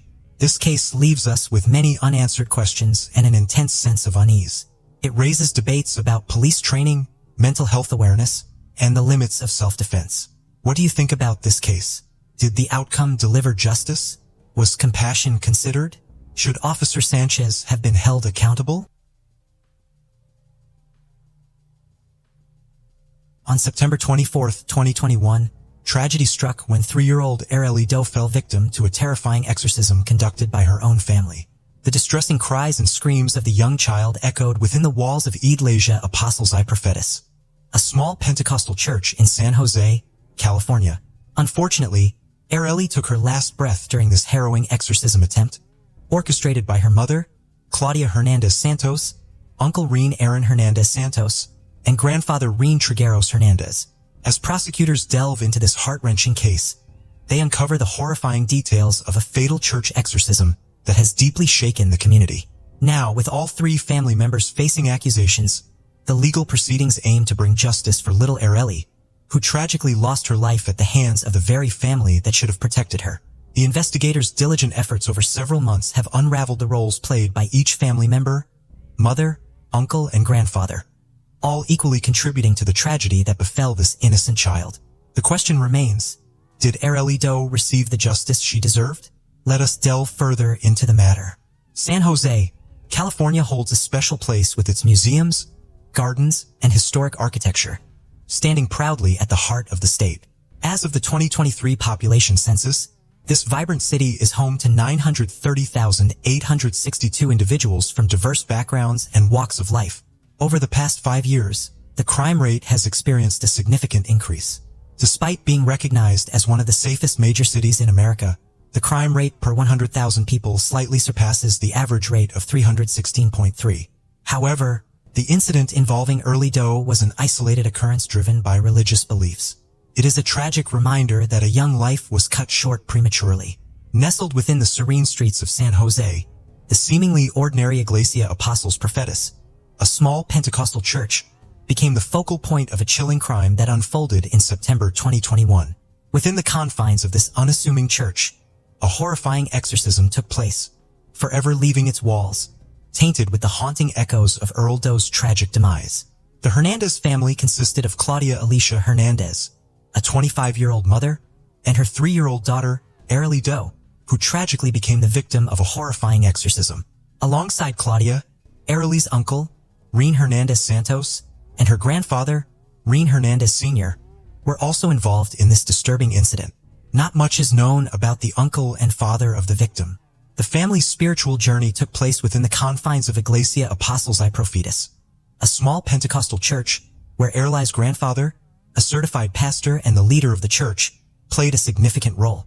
The family's occupations outside of their religious roles remain undisclosed. Claudia, the mother, managed a YouTube channel where she shared live videos. However, one thing that was certain was their deep religious devotion. It was this religious affiliation that led them to believe that the child was possessed, ultimately resulting in her tragic demise. On September 24, 2021, a dark chapter unfolded in the life of this 3-year-old child, as her family's misguided attempt to rid her of what they believed to be an evil spirit led to a day of unimaginable horror. The events that unfolded on this fateful day would later become the focus of legal proceedings and public scrutiny. It all began when Arely woke up during the night and started screaming intermittently. Claudia Alicia Hernandez Santos, Arely's mother, believed that her child's tantrum was the result of malevolent forces and took her to the church to perform an exorcism. In her attempt to exorcise the supposed evil spirit, Claudia repeatedly inserted her finger into Arely's throat. Despite the immense pain she endured, Arely fell asleep multiple times due to exhaustion. Her uncle and grandfather held her down, gripping her neck, which ultimately led to asphyxiation. According to Claudia, Arely's vomit had a purple color. The tragic 2-hour-long ceremony concluded with the family delaying medical assistance for nearly 2 hours after the passing of their loved one. Claudia contacted the police just after 8:00 p.m. to report her daughter's lifeless condition. Upon arrival at the Iglesia Apostles I Prophetis Church in San Jose, the authorities found young Arely unconscious on the floor, setting off a series of distressing events. Arely suffered severe physical abuse, lost consciousness, and exhibited signs of trauma, with injuries on her eyes, face, neck, and chest. The family's belief in demonic possession led to a prolonged ordeal lasting around 12 hours. Paramedics arrived 2 hours later to find her lifeless body, marking the end of a day filled with torment. The affidavit filed in Santa Clara County Superior Court revealed that Claudia believed her daughter had passed away between 6 o'clock and 6:30 p.m. The family's distorted spiritual beliefs and misguided attempts to expel evil through abusive practices cast a dark shadow over Erlai's final moments. The investigation into Erlai's tragic death unfolded as a chilling narrative of religious fervor gone wrong, culminating in a horrific exorcism carried out by her own family members, her mother, uncle, and grandfather. The subsequent legal proceedings revealed shocking details of the 12-hour ordeal that led to Erlai's demise within the walls of the small Pentecostal church, Iglesia Apostles y Profetas in San Jose, California. The investigative process took a significant turn when Santa Clara County District Attorney, Jeffrey Rosen, filed court documents to consolidate the cases of all 3 family members into a single trial. The reason for this request was based on the argument that each defendant had a reprehensible role in the violence inflicted upon Erlai, which made it difficult to determine individual responsibility for specific injuries.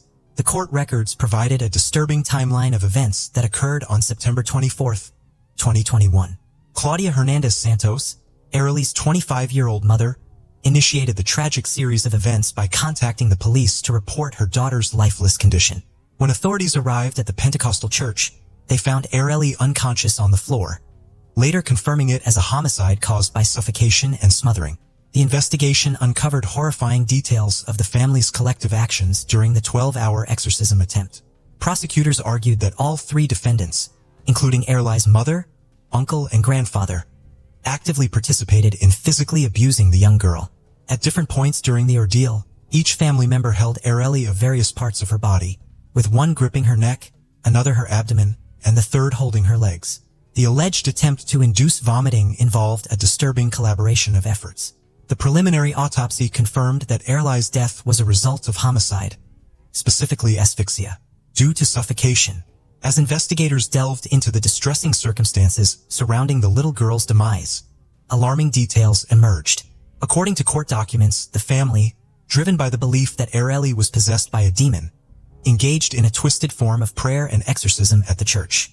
Erlai's mother, in an effort to rid her daughter of the perceived evil spirit, resorted to distressing methods such as attempting to induce vomiting by inserting her fingers down Erlai's throat and squeezing her neck. These actions escalated throughout the day. The investigation revealed a disturbing lack of care for Erlai's basic needs leading up to her death. The victim's last meal was on Thursday, September 23rd, at approximately 9:00 p.m., according to the affidavit. Shockingly, she was only given about 6 ounces of water from Thursday until the time of her death. The coroner's report revealed the extent of Erlai suffering with injuries to her face, neck, chest, and back caused by blunt force. The presence of internal bleeding handed another layer of brutality to the acts committed by her own family members. As the investigation progressed, the family members were charged with child abuse, including assault on a child resulting in death. These legal proceedings shed light on the distorted beliefs that motivated the family's actions, rooted in the misguided belief that Erlai was possessed by a demon and that a religious ritual could expel this perceived evil. The court documents examined the individual statements made by each defendant during police interviews. Erlai's grandfather, who claimed to be the pastor of Iglesia Apostles y Profetas, provided inconsistent accounts of the events leading to the young girl's death. His changing narratives raised suspicions about the accuracy of his statements and suggested potential inconsistencies or attempts to hide the truth. Similarly, Erlai's uncle, Rean Aaron Hernandez Santos, significantly changed his initial account during subsequent interviews with the police, indicating a lack of transparency and prompting further investigation into the circumstances surrounding the exorcism. If convicted, Claudia Alicia Hernandez could face an exceptionally severe sentence of 25 years to life in prison. The investigation took place amidst a troubling trend of increased demand for exorcisms driven by factors such as poverty, anxiety, and a lack of trust in conventional institutions. The tragic case of Erlai serves as a stark reminder of the inherent dangers that arise when religious fervor and unchecked beliefs intersect. As the legal proceedings unfolded, the need for a consolidated trial highlighted the complexity of assigning individual responsibility in a crime committed collaboratively. The family statements and actions, as uncovered during the investigation, offer a chilling glimpse into their perspective on the events surrounding the young girl's untimely demise. The family's narrative begins with Erlai's mother, Claudia Hernandez Santos, expressing her belief that her daughter was possessed by an evil spirit. According to the statements provided to the police, Erlai would often wake up at night crying or screaming, which solidified the family's conviction that she was under the influence of a demonic force. In response to these deceived manifestations, Claudia attempted what she described as an exorcism to rid Errol of the alleged evil spirit. Claudia's involvement in the exorcism took a disturbing turn as she matter-of-factly detailed the methods she employed. First responders who arrived at the scene noticed bruising around the child's eyes, neck, and chest. Claudia admitted that they waited for 2 hours before finally calling 911. Subsequent interviews with investigators shed light on Claudia's evolving beliefs regarding Errol's possession. Claudia and her uncle reportedly prayed for Errol while inside a bedroom. The situation escalated the following morning when Claudia and her uncle drove Errol to the Iglesia Apostles y Profetas, a small Pentecostal church. The family still held the belief that Errol was under demonic control. They believed she had passed away between 6 o'clock and 6:30 p.m., approximately 12 hours after arriving at the church. According to Errol's father, they felt compelled to perform a ceremony to free her from the clutches of evil spirits. The specifics of the exorcism were not disclosed. However, it was mentioned that Errol was asleep upon arrival at the church. The individual also emphasized, if you refer to the Bible, you will see that Jesus expelled demons and restored the health of the sick. As reported by the newspaper, "Is not my decision to act. It is when God, in His will, chooses to heal the individual. The preacher is merely an instrument of God. Our actions are guided by God's will." Following Errol's passing, Claudia initiated a GoFundMe campaign to gather funds for burial costs. The family's strong religious beliefs were evident in Claudia's Instagram bio, which featured a reference to Isaiah 55:811, a Bible verse about finding strength in challenging times. Errol's mother contributed to the investigation through YouTube videos she shared, offering her perspective on her daughter's death. In these videos, Claudia did not accept responsibility for the alleged exorcism or her daughter's demise.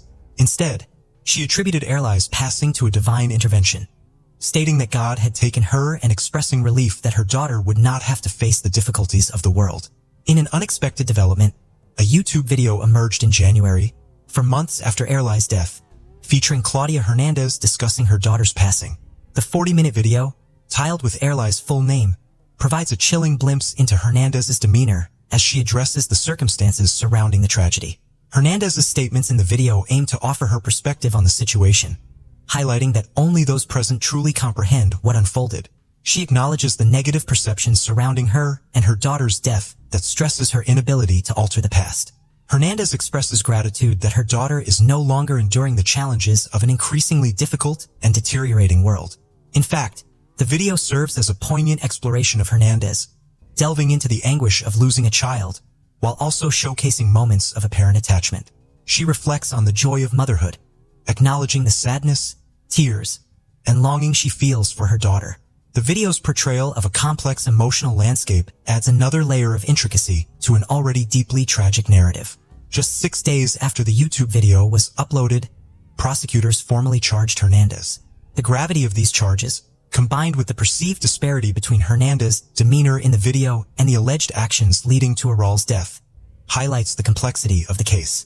The family's association with Iglesia Apostles y Profetas took a darker turn when the church was linked to another incident, an alleged kidnapping involving individuals associated with the church. Professor Alison Cave, an expert in the history of magic, science, and religion, provided valuable insights into the broader context of exorcisms. She emphasized the growing prevalence of exorcisms in both the United States and Latin America over the past 5 to 7 years. Cave pointed out challenges arising from the Catholic Church's lack of preparedness in training priests to perform exorcisms, resulting in a demand that surpasses the number of qualified individuals available. She also identified societal factors such as poverty, anxiety, and the lack of trust in traditional educational institutions as driving forces behind the demand for exorcisms. Cave stressed that when people opt for supernatural explanations like demonic possession, it often stems from dissatisfaction with natural explanations, providing solace without the burden of blame or responsibility. In the case of Errol's family, the tragic events unfolded amidst their desperate attempt to solve a problem they may not have fully comprehended, attributing it to supernatural forces. It is disconcerting how the family displayed no sense of guilt or sorrow even after the loss of Errol. Claudia's arrest was preceded by a YouTube video that provided a glimpse into her emotional journey.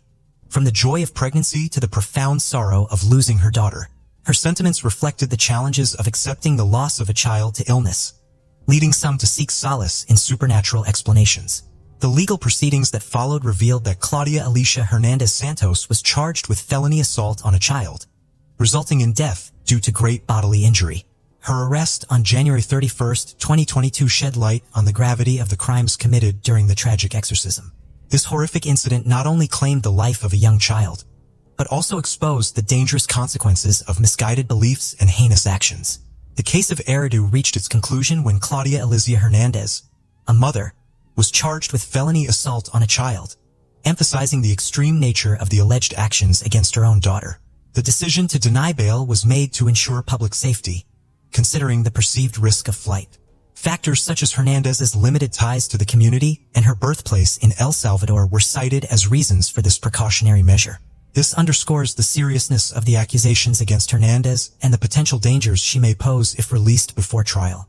The disturbing details of the case were revealed through recently uncovered court documents, as the San Jose Police Department and the District Attorney's Office had initially withheld information about the tragic homicide. The investigation aimed to uncover the circumstances surrounding Aral's death, ultimately leading to Hernandez as the sole individual arrested in connection to the case. The intertwining of faith and crime in these unsettling cases raises significant concerns. It is deeply troubling to witness how religious beliefs can be manipulated and exploited to justify heinous acts. These cases highlight the importance of maintaining a balance between religious freedom and ensuring the safety and well-being of individuals. It is crucial for authorities to thoroughly investigate and hold accountable those who commit crimes under the guise of faith, while also respecting the rights of individuals to practice their religion peacefully. Born in the heart of Hong Kong on May 22, 1955, Lam Kor Wan experienced a complicated upbringing. His father, Lam Wei Lak, navigated a challenging life with 2 mistresses, a legal wife, and a total of 10 children. This created the backdrop for Lam's tumultuous childhood. Lam's early years were marked by harsh treatment. When he and his biological mother lived in Malaysia, they both suffered violent domestic abuse from his father. His parents separated when Lam was a child, but this didn't ease the situation either. His father's temper was ferocious, related to a horrifying incident which left 2-year-old Lam unconscious with periorbital bruising and a skull fracture when his father slammed his head against a wall. After a stint in Brunei from 1957 to 1962, where Lam lived in the company's dormitory alongside his father's mistresses and half-siblings, he returned to Hong Kong. Despite excelling academically in primary school, the shift to junior high school in 1968 at Ritchie Middle School in Sham Shui Pa brought challenges. Having juggled dual shifts in schooling due to his father's job had impacted Lam's performance, especially in mathematics. By 1970, the demands of overseeing his father's motorcycle shop after school resulted in a downturn in Lam's academic standing. His connection with his father further crumbled, and this was characterized by severe treatment. This also prompted Lam to frequently escape from home. It had become a pattern in his life that persisted until his middle school years. After finishing secondary school, Lam had officially started working in his dad's motorcycle shop. Later, he moved on to learn air conditioning servicing through a relative. This whole experience, filled with family problems and tough times, had set the stage for the mysterious person Lam Sior Wan would eventually become. In early 1973, he had been kicked out of his home following an argument with his father. Near a public toilet on Hakuin Street in Hung Home, he used a knife to coerce a woman into the restroom, where he inappropriately touched her lower body. This incident led to his arrest. Upon examination, a doctor diagnosed Lam with mental issues, deeming him unfit for trial or imprisonment. Consequently, he was sentenced to treatment at King Shan Mental Hospital. After 102 days of treatment, he was discharged from the hospital and opted to change his name to Lam Jiaokon. By the age of 19, his family noticed his peculiar fascination with the female body, along with his collection of locked-away pornography stored in a metal ammunition box. His family did try to help him, but despite their efforts, nothing seemed to make a difference. When these actions failed to satisfy him, his behavior took a more disturbing turn. He purchased a Polaroid camera and began taking illicit pictures of women from under toilet cubicle doors, prompting the women to chase him down the street. Later, he had been caught peeking at his sister while she was undressed outside the bathroom at their Guangdong residence. Following this, the family made a decision to relocate to another place in Ta Kwan. At their new home, he and his younger brother shared a room, dividing the space by sleeping in separate compartments of a bunk bed. An agreement was in place. Their belongings were to be kept distinct with no interference from the other side. By 1978, he had obtained a taxi license and adopted the name Lam Corwin upon officially starting his career as a taxi driver. Around 1980, he had been shifted to the night schedule, causing his family to only see him every 14 to 15 days. Then in 1981, a sudden interest in photography sparked within him, prompting him to delve into the study of this art form. However, lacking a dark room at home for printing color photos, he sought out a photo studio. To evade suspicion, he joined a photography class hosted by the Chinese YMCA of Hong Kong at the Waterloo Road Association. One of his fellow students worked in a Tim Shasway photo shop. Lam concocted a story claiming to work in a mortuary and, as a part-time photographer, needed assistance with autopsy images. Remarkably, his story was accepted and the fellow student developed Lam's photos to avoid causing alarm among colleagues. After a year of working as a night taxi driver, his mother noticed a drastic change in his behavior. He started neglecting personal hygiene, refusing to change clothes or shower. His demeanor became forlorn, and his mother even witnessed him wandering home like a sleepwalker in the dead of night. On a gloomy night of February 3, 1982, at the age of 27, Lam transformed into something more sinister than a mere peeping Tom. During his stint as a taxi driver in the Tsim Sha Tsui district, one day he was seeking customers who were returning home after a night out. And here is where things took a dark turn. At around 4 a.m., a visibly intoxicated woman named Chan Fenglon came out from a restaurant, and she desperately needed a ride. Looking at the state she was in, many taxi drivers turned her down. Despite seeing this, Lam, seemingly unaffected, welcomed her into his taxi and agreed to take her home. Midway through the journey, the drunk woman requested a stop, and as Lam braked near a gas station, she opened the door to vomit. After this unsettling episode, she asked Lam to go back in the opposite direction, unsure of her location. Lam later confessed that he had hesitated to kill her initially, repulsed by her vomiting. But something within him snapped, and he decided he had had enough. He entered a garage, still in the Tsim Sha Tsui district, walked around to the passenger door, and used an electric cable to strangle the young woman. At 5 a.m., the time he normally finished his work, he drove to his house and parked as usual in front of the building. The street was deserted, so he hid the corpse in a large bag and carried it across the pavement into his apartment building. The night watchman slept on a cot in the entrance hall and did not wake up when Lam passed. He entered the apartment as silently as possible and hid the body under the sofa. For several hours, Lam pretended to be asleep in his bed, waiting for his family to leave after breakfast. Once his parents and brother left the apartment, he woke up and started to get his room ready. Lam took 500 yuan from the victim's wallet and used that to buy a power saw from the street. He covered the floor with plastic to make sure that even the baseboards were well protected. He laid the body of the innocent woman on the plastic and started to dismember it. He was very careful to not leave any trace of blood behind, but that was an impossible task, and some of it splashed on the walls. Hours passed as he was still dismembering the body of the victim, during which he took photographs and videos of the whole process, after which he named the videotape Serious Secret.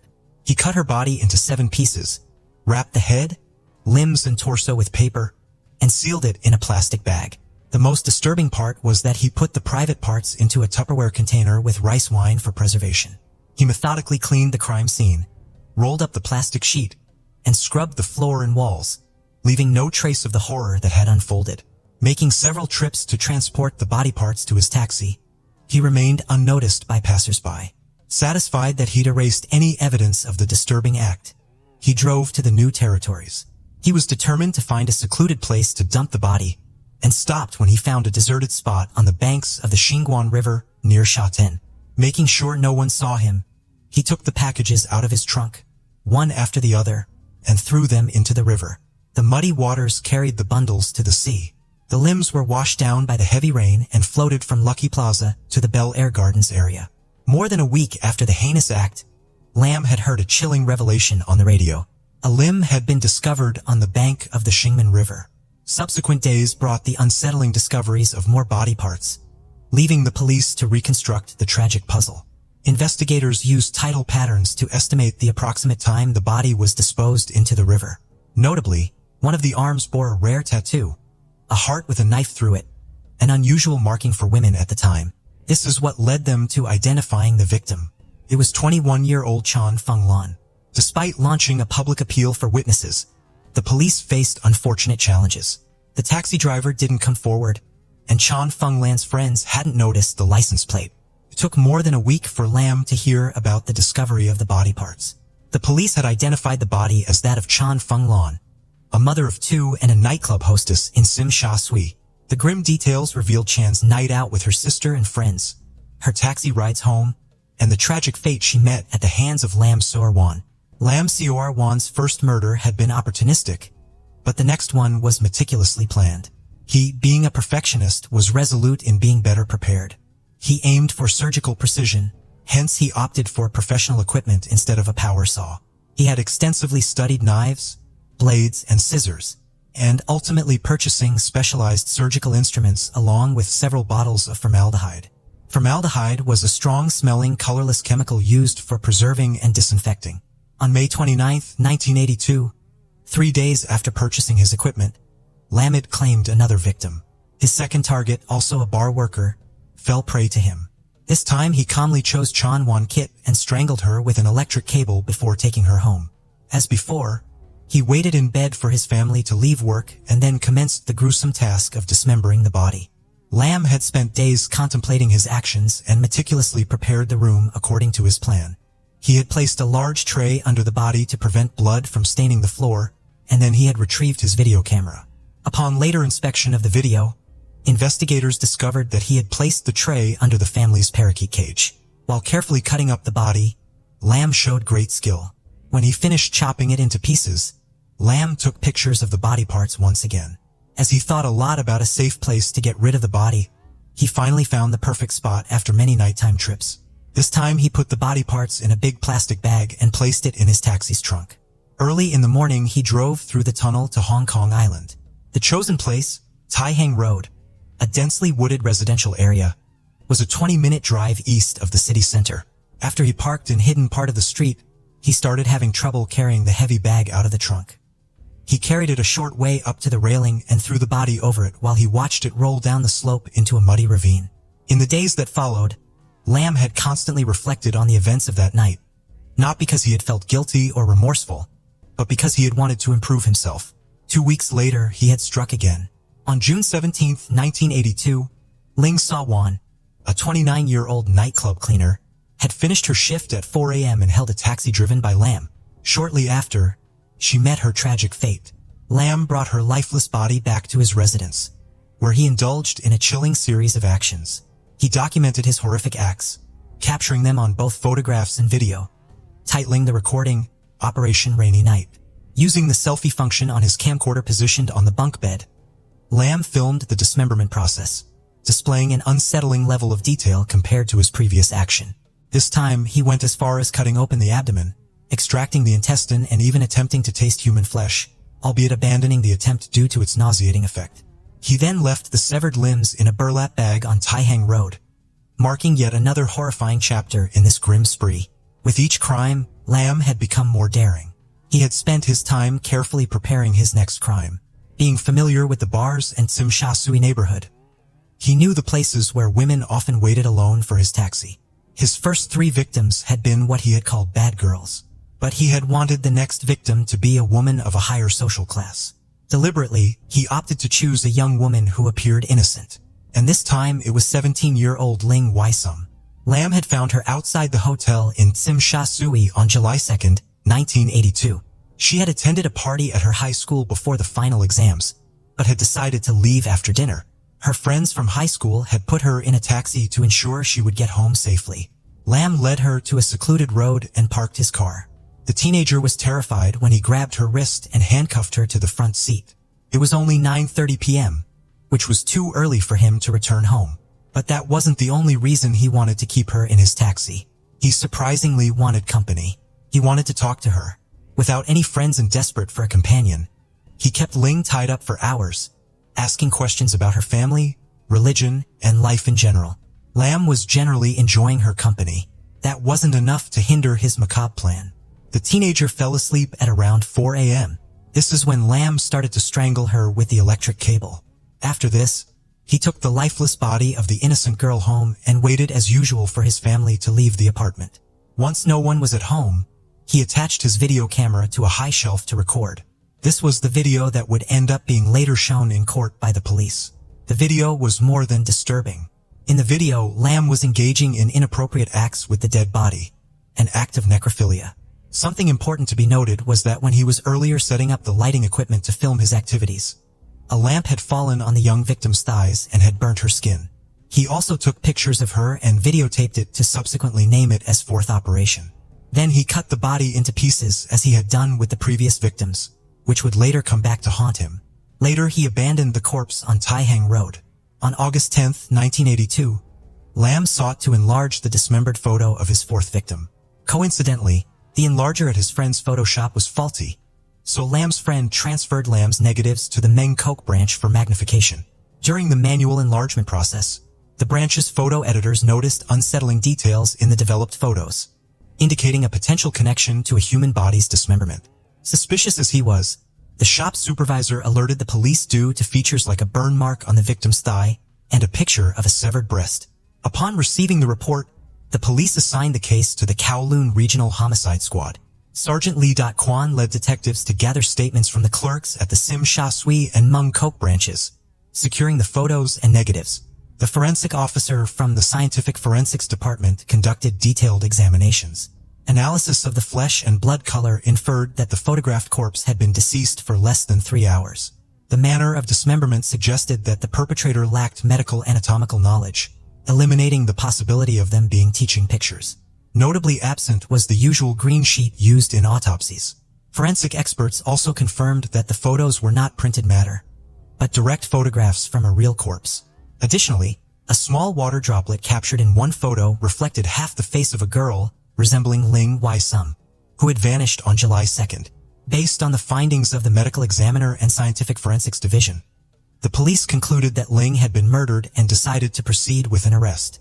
On the morning of August 17th, Sergeant Lee had led the team in an ambush at the photo shop.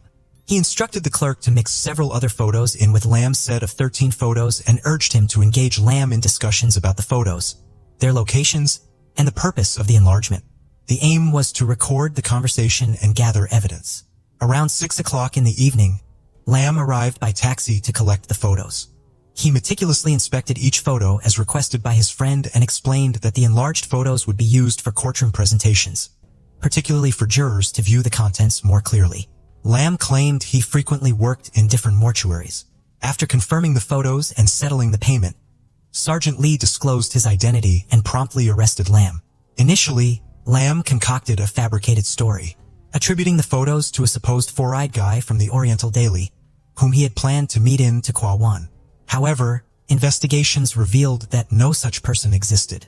Consequently, the authorities swiftly applied for a warrant to search Lamb's residence within the 48-hour legal time frame to obtain physical evidence. Otherwise, they would have been required to release him. During the search, they discovered severed body parts, including breasts and vaginas belonging to the deceased women, personal items, preservatives, anatomy books, and surgical tools in Lamb's cupboards. The police also seized and searched his taxi, leaving a note on the windshield that indicated its involvement in a crime and said that it was not to be towed. Further examination of the vehicle revealed evidence such as handcuffs and wire in the glove compartment, along with 2 holes in the back of the front seat, likely caused by one of the deceased women's high heels during a struggle. Reportedly, investigators retrieved an extensive collection, including 696 negatives, 1,500 color slides, and 1,900 meticulously coded photographs documenting Corwin's victims across various stages of his crimes. His meticulous record-keeping significantly aided the police investigation. Ultimately, authorities successfully located the body parts belonging to all of his victims, enabling their identification and subsequent return to their respective families. Lam Seor-wan, alongside his younger brother and father, were brought to the police station to aid the investigation. Given the cramped living space and the volume of evidence discovered in the bedroom shared by Lam and his brother, authorities suspected that the taxi driver hadn't acted alone. Lin was released after 3 days of intensive questioning and custody. The younger Lam maintained that due to their different schedules, he rarely encountered his brother, and had no involvement or knowledge of the incidents. To hasten their release, their father and younger brother urged Corwin to clarify that they were not involved. In an attempt to persuade her son to confess, Lam's mother also visited the police station. Cora Wayne cooperated with authorities in locating the victims' body parts. However, despite their cooperation, the police still believed that the younger Lam might have been implicated. Consequently, both brothers were charged with 4 counts of murder and presented at Sampokong Magistrates' Courts. They were later transferred to the Su Lam Psychiatric Center for assessment. Supporting the younger brother's consistent denial of involvement, he was eventually released due to insufficient evidence after the 6th hearing. Meanwhile, a medical evaluation confirmed that Cora Wayne was of sound mind, exhibiting a remarkably high IQ, reportedly over 130, and was deemed fit to stand trial. With prima facie evidence established, the case was referred to the Supreme Court for trial. The trial started on March 3, 1983, and many people gathered outside the court to see how Lam would behave. Authorities stated the case's details were too distressing for women. Hence, 7 male jurors were carefully selected to ensure a fair trial. To prevent shock, only the lawyers, judges, and jurors were allowed to view Lam's videotapes. Additionally, the victims' organs were kept out of the courtroom. Throughout the trial, the prosecution presented police office, Photoshop staff, forensic and scientific experts, and even Lam's family as witnesses. Realizing the weight of the evidence against him, Lam sought a deal, admitting to manslaughter in exchange for a reduced sentence. However, this plea was rejected. The judge directed the jury not to debate Lam's guilt, but to decide between murder or manslaughter charges. The trial delved into debates over Lam's mental state, involving testimonies from 5 psychiatrists. 3 suggested an obsession with women, while 2 questioned his self-control. After 18 days, on April 8th of the same year, the judge instructed the jury to deliver a verdict, based on whether they believed Lam had control over his actions during the crimes. After over 3 hours of deliberation, the jury unanimously found Lam sane, driven by abnormal desires and guilty of murder. Initially sentenced to death by hanging, Lam's punishment was commuted to life imprisonment after Hong Kong abolished capital punishment in 1984, courtesy of the governor's pardon. After his conviction, was sent to Stanley Prison and later transferred to Shek Pik Prison, where inmates referred to him as Lam. He maintained a quiet demeanor, avoiding discussions about his past and preferring solitude. Reports indicated that he earned a small salary, remained reserved, and didn't engage much with others. He spent time reading newspaper, medical, and religious texts, and participated in Catholic and Christian classes within the prison. Although he received occasional visits from church volunteers, he had no family visits. His cell was filled with newspapers and books, and he developed a reputation among inmates for his knowledge of purple star astrology, a form of Chinese fortune-telling. Even prison officers sought his advice. In 2018, at 62 years old and having served more than 34 years, Lam applied for parole, which sparked public concern. Despite the parole board's periodic review every 5 years, concerns about the potential for repeated offenses led them to decide against changes or parole at that time. Reports also suggested that Lam was seen by some prisoners dissecting cockroaches in prison and creating intricate displays out of them as stored in a matchbox. During the 1983 trial, Lam's mother testified about the abuse her eldest son endured as a child, detailing how Corwin's father had been physically violent, even causing severe head trauma when the boy was just 2 years old, resulting in 2 black eyes. She herself had also experienced abuse within the family. Experts have linked severe childhood head injuries with later psychological issues, such as necrophilia. It was reported that Lam mentioned to a psychiatrist that he believed he received instructions from God to commit the killings. Throughout the investigation, Lam's actions remained shrouded in mystery. His choice of a Kodak shop for developing films, despite owning the necessary equipment, left investigators puzzled. Some speculated that he might have subconsciously desired arrest, having nearly faced it before. The autopsy's grim findings, coupled with the way the bodies were dismembered, raised suspicions of a professional killer at work. Yet amidst these chilling details, Lam's family faced challenges due to the case's attention. They attempted to sell their apartment, but struggled due to its notoriety, leaving them with no option but to continue residing there. Following the case's conclusion, the police, wary of potential media exploitation, destroyed all tapes and photos captured by Lam. However, some of the victims' organs found a different fate. They're housed at the Wan Chai Forensic Medicine Headquarters for educational purposes. On November 16, 1986, Lam's father sought a form of redemption for his son's sins by dedicating a memorial tablet at Yuanjin College, a somber acknowledgement of the lives lost to his son's malevolence. As our journey through Lam's COR once haunting saga draws to a close, It's crucial to honor the memory of these 4 innocent women whose lives were tragically taken. Lam Seor Wan's tale is a haunting reminder of the complexities within the human mind and the tragic consequences they can lead to.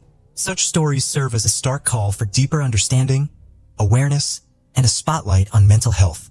Lam Seor Wan, now 68, serves a life sentence in the maximum security Shek Pik prison on Lantau Island for the grisly murders that shook Hong Kong in the early 1980s. His name was etched into history as the city's first serial killer. His reign of terror finally halted on that fateful day of his arrest, August 17, 1982, when he was just 27. His disturbing post-crime rituals, hiding victims beneath the family couch, preserving body parts in jars earned him chilling names as the Jars Murderer and the Rainy Night Butcher. Such disturbing actions paint a chilling portrait of a disturbed mind. The case of Cassie Farrington. Cassie was born on December 22, 1990, in Virginia. She was the second of 4 children to Chuck and Darlene Brooks. Cassie excelled academically and was an active student, she becoming a member of the National Honor Society and participating in sports. Her initial goal was to pursue a career in medicine. However, when Cassie turned 16, her life drastically changed. She became pregnant, which led her to change her future goals and plans. Several major changes in Cassie's life occurred in the next month. Cassie graduated from high school, gave birth to a baby, married Bradley Farrington, and moved out of her parents' house. All within a brief period, just 1 month. Several years later, she had another child. But over time, her family relationship began to deteriorate. Ultimately, the marriage ended in divorce. Despite this, she persevered, raising her 2 young children in Silver City, a small town with a population of about 10,000. At 22 years old, she worked as a nurse at the local hospital and rented a place from a coworker. As she turned 23, Cassie entered into a new relationship with a man named David Barry. He bonded quickly with her children, and she felt grateful for the way things were going good. Rather than rushing into things, they focused on building a life as a family unit. Cassie confided in her loved ones and coworkers that David had brought happiness to both her and her children, and she was hopeful that this new relationship would bring her the peace and happiness she had been missing after her previous failed marriage. On March 24, 2014, Cassie phoned her parents after finishing her night shift at the Silver City Hospital. They chatted for a few minutes, during which she shared her plan to drive home, pick up her children, and take them to school. Afterward, she intended to return home and rest for a couple of hours before picking her children up from school later that day. School staff called Cassie's parents when they couldn't reach her. Her children had finished their classes, but Cassie hadn't shown up to pick them up. Cassie's mother tried calling her, but there was no answer. Thinking Cassie might have overslept after a night shift, her mother asked Cheryl, her landlord, to check if Cassie was home and if she was okay. Cheryl went to the house and knocked on the door, but no one answered. She then walked around the house and peered through the back door window, noticing water pouring from the bathroom into the kitchen. She knocked harder on the door and shouted Cassie's name, but still got no response. With her own key, Cheryl unlocked the door and entered the house. The sound of running water was louder and more distinct. As she walked across the wet floor towards the bathroom, Cheryl called out Cassie's name, her voice shaking slightly. Then she saw Cassie. Cheryl, a coworker and friend of Cassie's, discovered her lifeless body in the overflowing bathtub. She was lying face down, wearing a house robe, as water continued to pour out. Despite Cheryl's first aid skills, she realized that Cassie had been dead for a few hours, as rigor mortis had already set in. This made CPR impossible. Cheryl immediately called 911 to report the incident. She then broke the devastating news to Cassie's parents over the phone, informing them of their daughter's passing. As Cheryl waited for the paramedics and police to arrive, she took a moment to inspect the house. She noticed that the second bathroom, located elsewhere in the house, also had an open faucet with running water. However, the hub there had an overflow protection, so the excess water wasn't running onto the floor but going down the drain. Cheryl also observed that the towel rack in the bathroom had been pulled off the wall and was lying on the floor. Upon receiving the news, Chuck and Darlene, Cassie's parents, were devastated. They stopped everything they were doing and traveled from Arizona to Silver City. Within a few hours, they arrived at the house where their daughter's body had been found. The police were already on the scene, investigating the circumstances surrounding Cassie's death. The officers observed that there was no sign of forced entry into the house, as all the locks were still in place, the windows were closed, and the glass was intact. Additionally, valuables in the house were still intact, so the possibility of robbery was unlikely. The local sheriff questioned Chuck and Darlene, asking if Cassie had any intention of committing suicide and if she had any reason for doing so. However, Chuck and Darlene firmly dismissed this idea and declared that there was no way Cassie would do such a thing. The police chief repeatedly told Cassie's parents that she had likely taken her own life, as if he was trying to convince them of that fact. However, Cassie's parents found the police investigation to be rushed and confusing. Normally, the scene of the case is thoroughly examined and investigated, a process that can take several days. In Cassie's case, the police left the scene just a few hours after her body was found, and they informed Cheryl that she was allowed to enter and use the house. This worries Cassie's parents, and they decide to investigate the house themselves.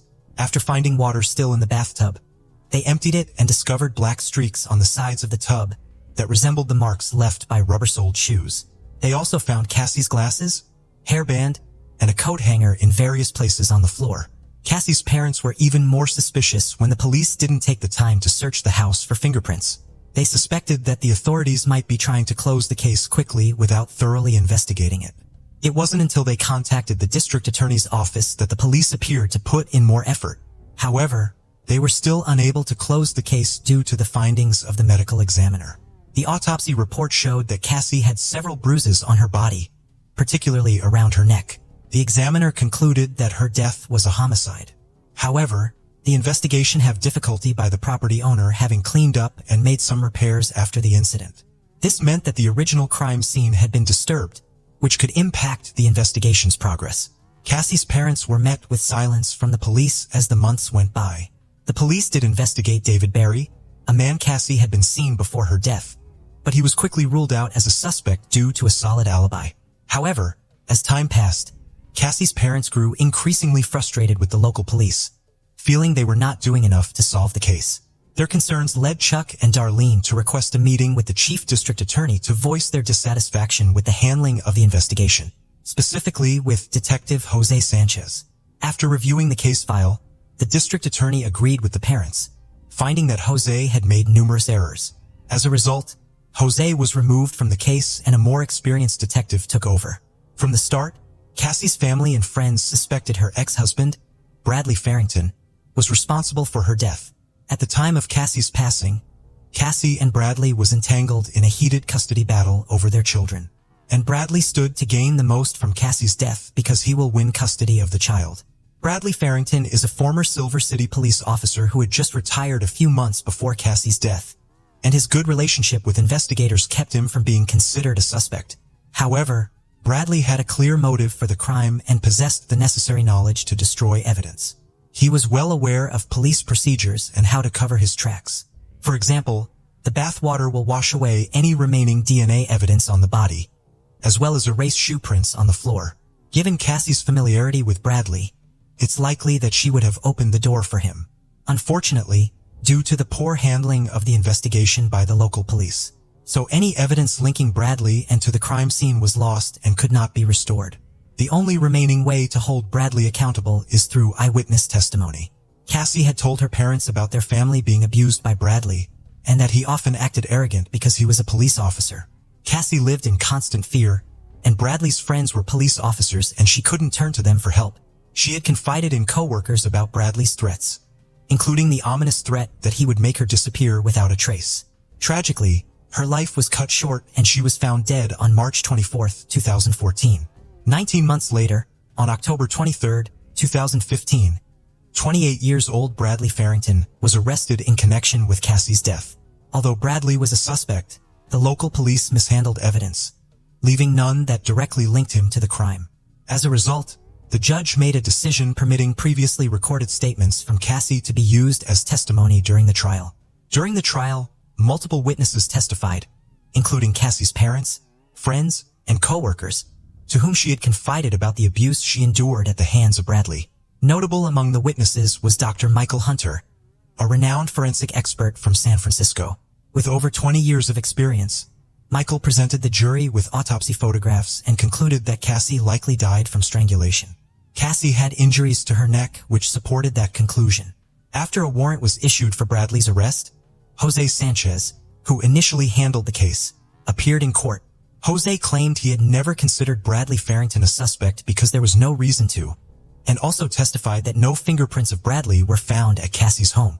The crime scene was unusually clean, Jose said. He believed the scene was cleaned after the crime was committed, which explains why no fingerprints were found. After 4.5 hours of deliberation, the jury found Bradley Farrington guilty on September 7th. In 2018, Bradley was sentenced to life in prison with the possibility of parole after 30 years. He later filed an appeal with the New Mexico Supreme Court in 2020. Bradley appealed his conviction, claiming the trial court erred in allowing Cassie's coworkers, friends, and family members to testify in court. However, the state's highest court declared it had enough evidence to convict Bradley and rejected his appeal.